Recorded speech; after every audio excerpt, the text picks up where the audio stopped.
UKలో 1 year masters. No IELTS required up to 5 years visa. High visa success rate. దీనికి బాధ్యులు ఎవరో దీని మీద ఎంక్వైరీ జరగాల్సిన అవసరం ఉంది. అసలు ఇలాంటివి మళ్ళీ జరగకుండా ఎందుకు కట్టడి చేయలేమో ప్రభుత్వాలు ఆలోచన చేయాలి. బికాస్ ఇంత ముందు కూడా ఇలాంటిదే జరిగింది అని వింటున్నాం. ఈసారి అయితే వచ్చిన ఫోర్స్కి బీమ్స్ కూడా దెబ్బతిన్నాయి. ఇది సామాన్యమైన దెబ్బ కాదు. ఇంత హిస్టారికల్ బ్యారేజ్, ప్రకాశం బ్యారేజ్కి ఇంత పెద్ద దెబ్బ తగిలింది అంటే దీన్ని చాలా సీరియస్ గా తీసుకోవాల్సిన అవసరం ఉంది. కఠినంగా శిక్షించకపోతే, పెనాల్టీ పెద్దగా లేకపోతే మళ్ళీ జరిగే అవకాశం ఉంది. కాబట్టి ఇది చాలా సీరియస్ గా తీసుకోవాల్సిన అవసరం ఉంది. అంతేకాకుండా యాజ్ సూన్ యాజ్ పాసిబుల్ మరమ్మతులు కూడా చేయాల్సిన అవసరం ఉంది.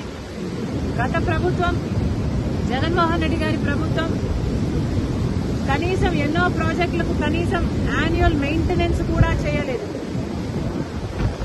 రాజశేఖర్ రెడ్డి గారు కట్టిన ప్రాజెక్టులకు కూడా కనీసం యాన్యువల్ మెయింటెనెన్స్ కూడా చేయకపోతే చాలా చోట్ల చూసాం మనం. గేట్లు కూడా ఊడి నదులలో తేలడం చూసాం. అలాంటి పరిస్థితులు రాకుండా ఈ ఒక్క బ్యారేజ్కే కాదు, మిగతా ప్రాజెక్టులన్నీ కూడా రాష్ట్రంలో ఎక్కడెక్కడ ఏమేమి అవసరాలు ఉన్నాయో ముఖ్యమంత్రి దృష్టి పెట్టాల్సిన అవసరం ఉంది. వాటన్నిటినీ కూడా నివారించిన అవసరం ఉంది. మరొకసారి ఇంత వరద, ఇంత ఘోర విపత్తు వస్తుందని ఎవరమూ ఊహించలేదు.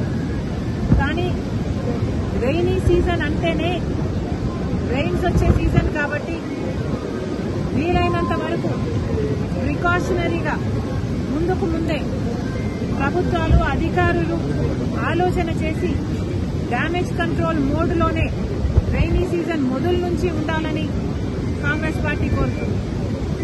ఈ బ్యారేజ్కు సంబంధించి వెంటనే చర్యలు తీసుకోవాలి. ఎవరు దీనికి అకౌంటబుల్లో, ఎవరు దీనికి రెస్పాన్సిబుల్లో వెంటనే కనుక్కోవాల్సిన అవసరం ఉంది.